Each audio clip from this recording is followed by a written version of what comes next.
My name is Илья Канаев. I'm a Doctor of Philosophy and an Associate Professor at Mosковский University for the Humanities. And today I want to have a conversation and investigation with the Doctor of Philosophy, Elizabet Vу Li. She's also the founder of the Sinological Development Charitable Foundation, and now she is doing her scientific research in the Cambridge University. Yes? Everything is correct. Well, I think science, investigation in science, philosophy of science. Philosophy of science is your maybe main professional field for today. No, No? my investigation at Cambridge will be focused on the philosophy of science, because prior to that I do the other type of philosophy, but I want to focus more on the philosophy of science there, which is what the Needham Institute specializes in. Science. Oh, I didn't send you my new outline. I forgot last night. Yeah, on top of aesthetic, socio-political, politics, moral ethics, I am now adding an element of philosophy of science for Zhang Zai.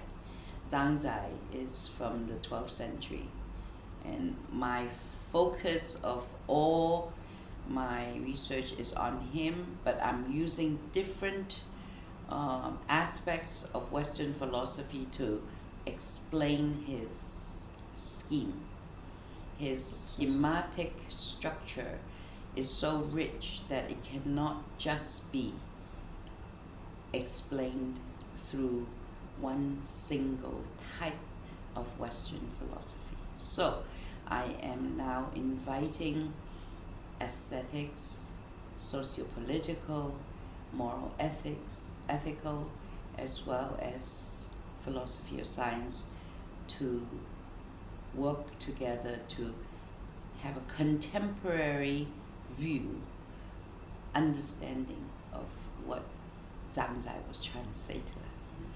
It's complicated, but yes. I think it's necessary because the organic nature of Chinese philosophy is not completely focused, can be just analyzed into one area. It is inclusive and it embraces different disciplines. So it's an interdisciplinary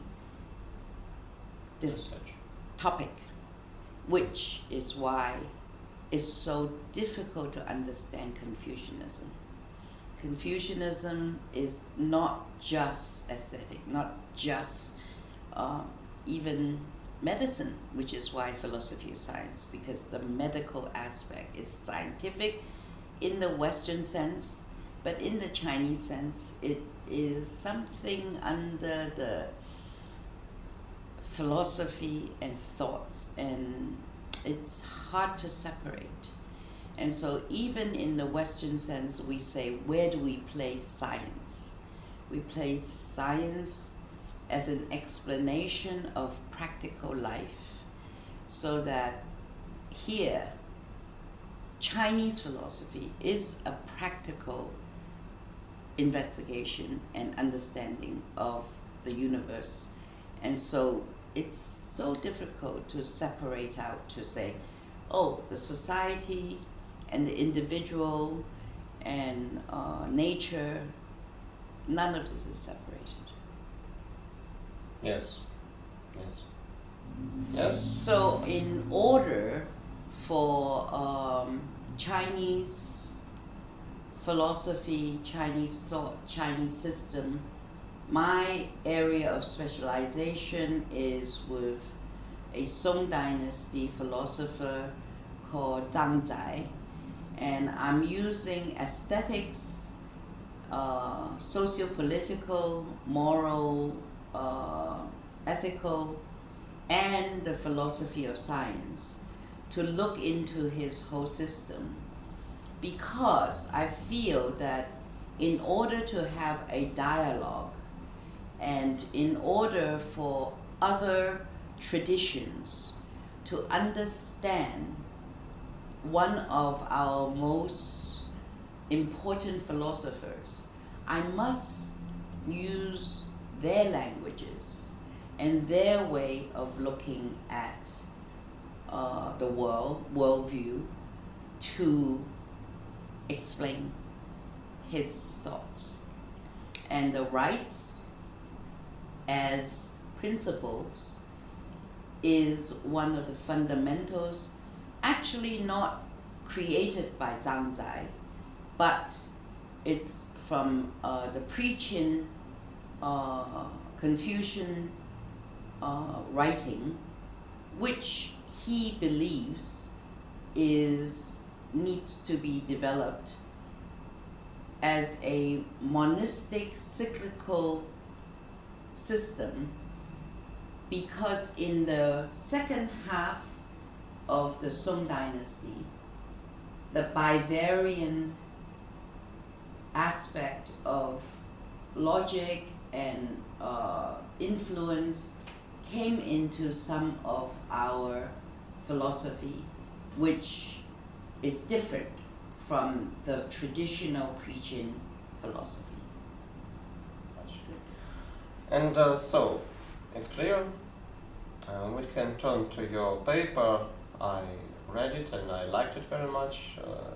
The paper called The Rites as Principles, yes? And I wanted to consider it with you to have a conversation. And the first question I want to clarify for myself, what is rites in maybe very simple few words? What is rites as you see it? Rites in the Chinese classics, there is the Book of Rites, and rites is something we can translate into ceremonies, rituals, way of doing something. Even today, if you go to China, and the way that one would hand over a card to a stranger, or who would sit at the table at the head and next to who, these are all small manifestations of rites. But in the classical age, ancient time, 3,000 years ago, the rites can be perceived almost as law. That means if you are in the court of the emperor as a minister or official, and in the family, the way you treat your parents or brother, there are rights and regulations and rules which throughout the 3,000 years of history, there has been times when it's punishable and times when it's just seriously considered. And what do I mean by sometimes it's punishable, sometimes it's seriously considered? Because law in China has gone through different periods of we can say it's not parties, but it's more like the legalists and the Confucianists are two ideology in China. Confucians believe in rights as everyday manifestation, and the legalists would put it in the law. So legalism, which is called 法家, and Confucianism is called 儒家. And the legalists would make laws that are more behaviorist, meaning if you do well, we reward you. If you are doing bad things, we will punish you. So it's a reward punishment system. Confucians believe that the humanistic approach of love from the heart. And how is love from the heart trained is through at a very young age, through this process called rites, or training, the ceremony of how the children must say good mornings, etc., etc. And now the cognitive scientists, such as Edward Singland and other people, are investigating why it is that the training of the rites from a very young age, what does it do cognitively, make the person feel happy when they do something right in terms of what they were trained when they were young. So the difference between those who have been trained and those who have not, and those who observe the rites and those who do not. It's hard to say, is it law, is it rules, is it just a way of treating other people? So it's a very complex issue. Maybe I finally caught the idea, it's very good. The difference between the rights and the law. Clarify, please. To the man or the child, the man begins to rule rights from his birth, yes? No, maybe from his childhood. Well, Chinese children, that's why some people mistaken Confucianism to be something authoritarian. Because you have to listen to the father, your elder brother, your superior. So is it authoritative? And there are writers who condemn this, to think that in the Chinese culture, Confucianism is too rigid or too rote learning or too this, to that, not free enough. But there are studies now that finds it necessary to do this kind of training. I don't want to talk about necessity or not necessity. I want to clarify that the rights is taught from the beginning of the life of a man. Yes. Yes, all children of tradition. Yes. When a man is born, then he should after some time, from the very, very small age, young age, he is beginning to learn the rights, and he is taught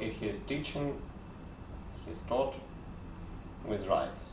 And when he became the adult and the big man, that is already internalized. Yes, and he is used to all these rights. And this is rights. And the law. There is no law for small children, I think, in any well, function. Law is something that is we need to, and that's my investigation now, and there's a lot of studies being done. Law is from the Qin dynasty. The legalists, 法家, begin to write the law, but as I said, is in a behaviorist approach. Yes, that's what I'm talking about. We have the same laws. But this law is in the court, in the emperor, and that's punishable if you go to court and you get the punishment. Right? And it's very formal. Very formal. If you do robbery, robbery, then you'll be punished. The law is written and so on. But also, because the 3,000 years of history in China, sometimes the legalists are in power, sometimes the Confucianists are in power, and so the different period, the law, sometimes when the Confucians are in power for the emperor, they also influence the law, and they try to put more of the rites and rituals and those aspects into the law. So the law in China's the development can be said that has both the humanistic and the behaviorist integration. through the many centuries of establishment. There's also this thing called the five relationship, which is in Confucianism, which is very clear. The husband and the wife and the brothers, those relationship is known to everybody. And so really the rites is to ensure that these relationships are carried out and everyone knows it. We can talk about it from that point of view, but I cannot talk about it from the point of view of the law, because right now that is the aspect that is so unclear throughout history. That is it if you, the husband has the right to kill the wife if he finds her to have adultery. But I don't want to say this as a blank thing, but in the old days, yes, this was sort of understood in the relationship of the five relationship. So generally I speak about the five relationship, which is a fundamental of the rites. It's okay because that's ethics. That's the ethics of the interpersonal ethics, which the whole society is based on. But may we say that the aim of the rites is to become the internal yes, to become the internal structure of the man of his behavior. Constitutive rather than regulative, although it looks regulative. We can talk about that. I mean, it at the young age, the rites is a way to regulate the young people who doesn't understand what they do. Right. And why they must, for example, honor their parents. Right. So that when they're older, this essence, there's this aspect of the essence of the rites, which is internalized, which then becomes part of the person. And that person, at the next level, he becomes a gentleman, or what we call 君子. And then he can model this and show it to the peasants and other people, shouldn't say peasant, the regular people who has not reached the position of a gentleman. They model it. They model this, and then at the next stage, they can, if they go the first level is a scholar because they study all the classics, and then the next level is the gentleman, and then further, of course, they become the sage. But very few people reach the sagehood. I'm not sure I should talk about that. But that's what sagehood is all about, right? The development and the sainthood. Yes, I see. The external behaviorist training is what people see in the rites of Confucianism. But actually, another aspect, when the person or the child is old enough, they begin to internalize the essence of understanding the respect for the elders, for the wise, for the whatever, the relationship, the five relationships.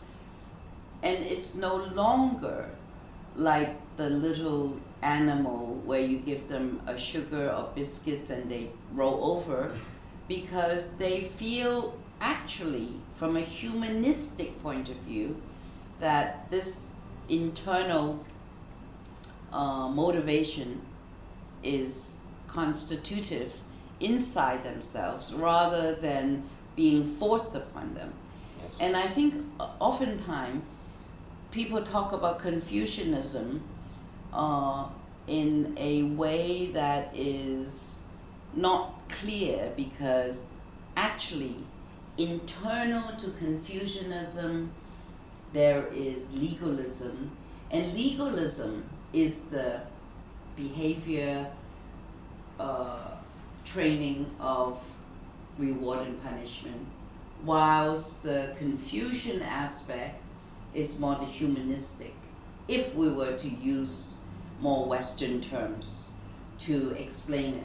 And I tend to use a lot of Western terms to try to understand, because I feel that unless we can explain to people who understands other terminology what we actually have inside Confucianism, otherwise it will be hard to understand. Yes, and it's very good that you use the maybe modern Western notions and terms, because using them you can use the modern science, the cognitive science, the psychological science, and the neurophysiological science, and in these sciences you can find the proofs that the continuous training may change the whole structure of the mind, of the body. Of course not, I won't have wings, but my body may be very different.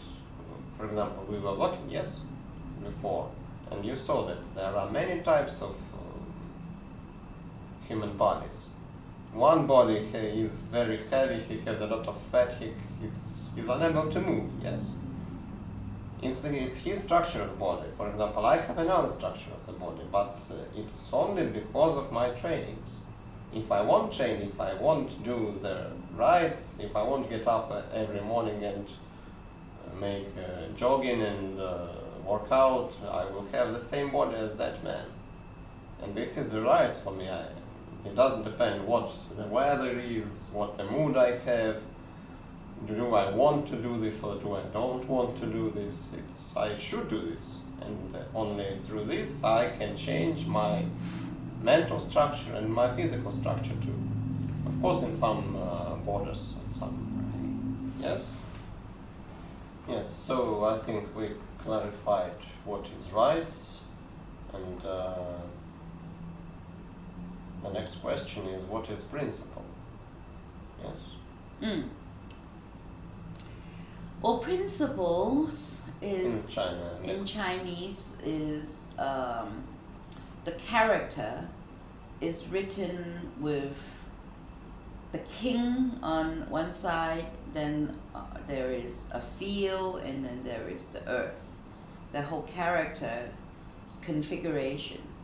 But the etymology of this word comes from first cited as the patterns within the jade. So some people will use it and explain it as patterns or orderliness. But in a philosophical approach to discuss Li, these principles, we normally will say this is the principles from heaven.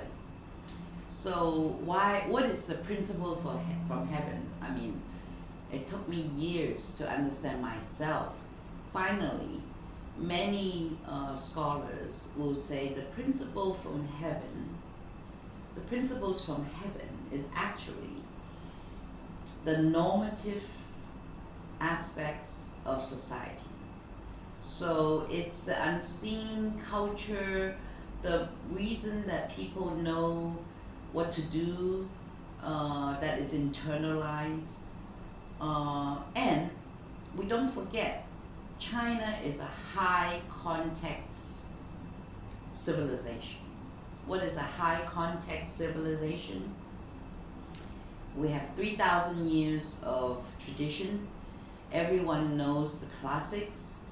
Yes, there was maybe 30, 50 years when we were not allowed to read the classics.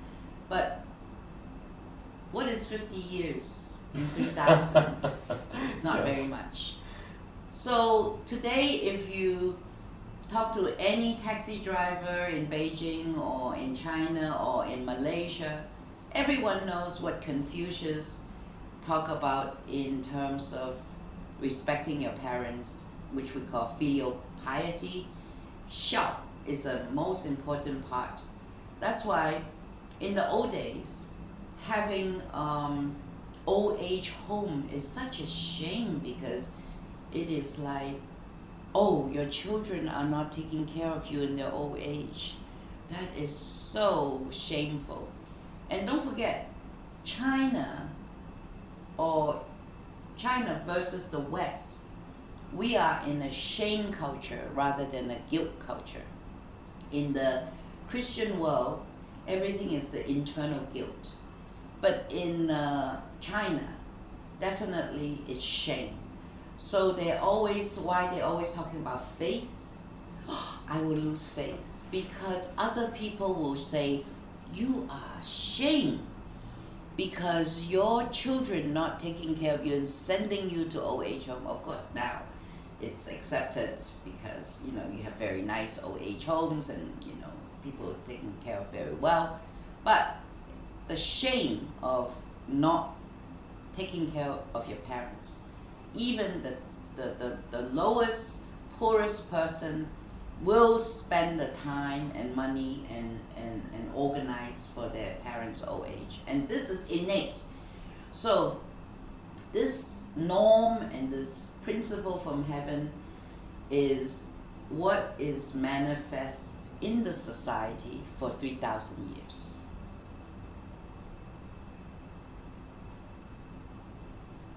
And this manifestation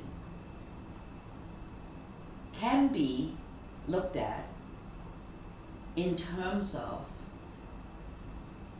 why the children from very young was taught the rites. But the rites, of course, they also have marriage rites, funeral rites, court rites, very complicated rites that everybody makes sure that when you go to the funeral, the number one son, the number two daughter-in-law, everyone has a specific place to sit and so on and so forth. But all of these rites actually are the same in terms of principles. So that's why this phrase, these three little words, rites as principles, is the topic of my investigation. So the rites as principles, you said the principle is some kind of structure of the upper world of the sky, yes? Well, they say it's from heaven, it's the principles from heaven, but there's no God that created these principles. Yes, in Russian language we translate your notion not like heaven but like sky.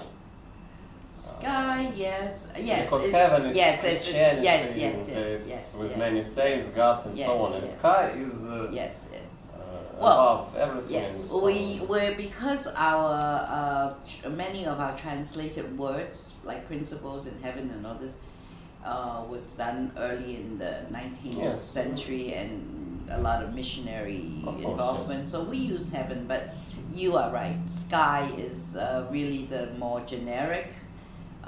But we also when we write it, we capitalize heaven, but we also capitalize human. So that means the human and the heaven is on the same level. So it's not one bigger than the other. You can, some people, different ways. They don't capitalize heaven or human, but because a lot of times human and heaven is talked about at the same time because the whole fundamental of Chinese philosophy is the ability for the human to be able to communicate with heaven, and at some stages only the emperor is supposed to do that, but the word is tong. Some people have translated as throwness, like throw something out. Not quite like what Heidegger talks about in terms of projection, but I sometimes translate this word tong as transposition. It's like you know, you can, it's like a thoroughfare where you can, one affects the other. So at the end of the day, this sky or heaven is actually can be discussed in terms of the normative, social, acceptable way of life. The system and the structure is the principle. So this principles comes from the sky, comes from heaven, so on. But they are manifested in the human world. Manifest and into behavior, where the behavior you can see is the rites. One is the principle, which is cannot see, so that is more on a level of conception, because the norms, you cannot see the norms of a society unless it's manifest. So it's manifest in the rites. But you told that about the cycle, about the principles and their manifestations, yes? So Yes. manifestations somehow maintain the existence of the principles, or not? Yes, and there's no divided line. There is no practice is on one level, and the idea or The ideal theory. theory is on another level. It is a cycle because it influences each other in the Chinese way, and that's where the monistic versus dualistic aspect comes in. Yes, I see, because maybe without any manifestations of, let's imagine that some principle has no manifestation at all. It will not exist, yes? No. It will be in some maybe possibility or... And the Chinese philosophy does not entertain possibilities and abstracts and potentials. Yes. It's a very practical philosophy. Anything that is not seen and done and heard is basically rarely discussed. There's no perfection, abstract perfection of what that final goal needs to absolutely look like. Yes. In a process-oriented culture as China and the Chinese thoughts, it's the process of walking towards there and making your journey to get there rather than a destination. So it's not a solution that we have to reach in terms of being perfect, but it's a process of getting there. Well, what's really interesting in my investigation is that I have some political scientist or a philosopher discussing Confucianism and using the word aspirational, and this particular word, even Confucius himself thinks that to become a sage is an aspiration, and he never thought that he became a sage, although his students honor him to be a sage. And Zhang Zai also, all his life he spent on understanding what is being a sage, and he aspires to be a sage. But there's Joseph Chan, who used the word aspirational in his political philosophy.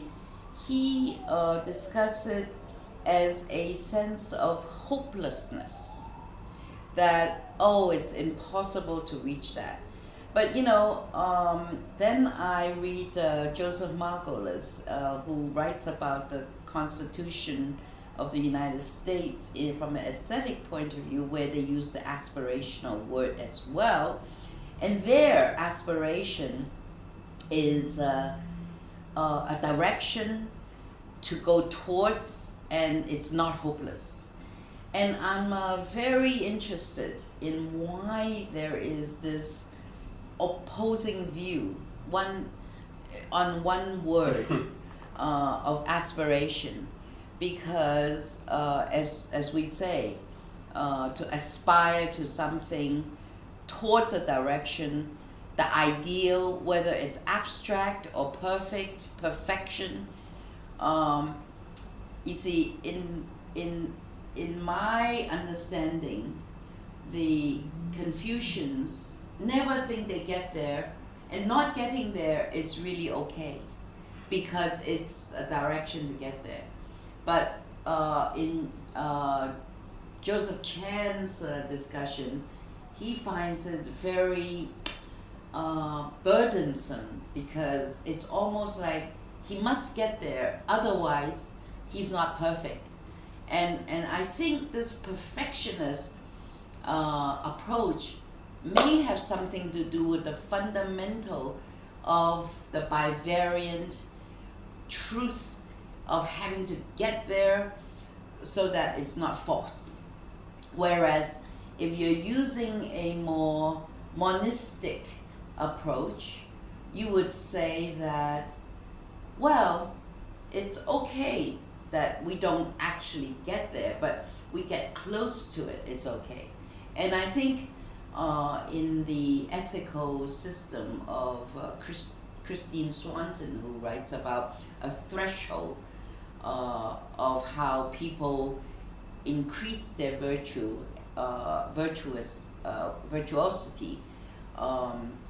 is also connected less towards a perfectionist view, but rather a directional view.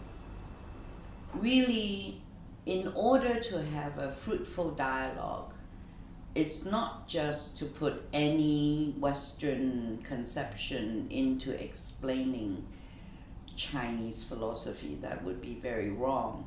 But it has to be a system that is compatible.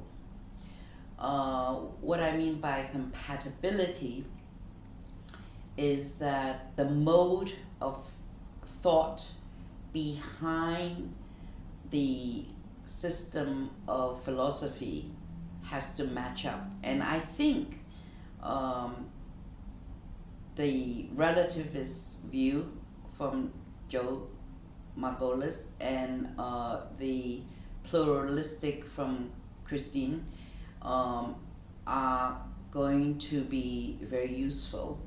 I'm still working and struggling through with the political analysis or philosophy of Joseph Chan. But, this is an investigation. And I think at the end of the day, I believe that we first must understand the way a tradition thinks. That means we cannot assume that the Chinese and the West are under the same pattern of thought.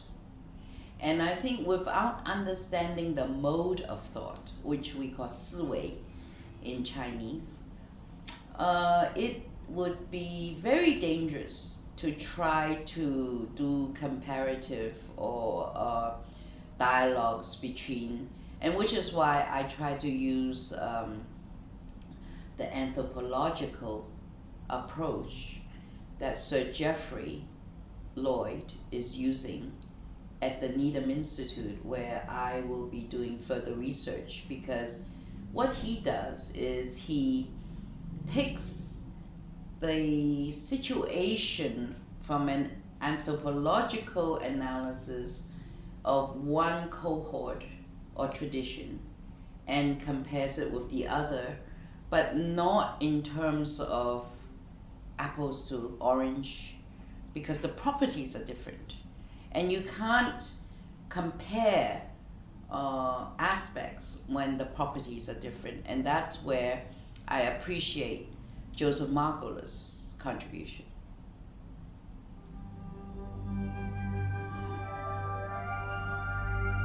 You see, one of my problems, and Margolis is the same, he says, because when we speak, it's a process, and we don't know our knowledge. And when it comes out, I forget already what I said. But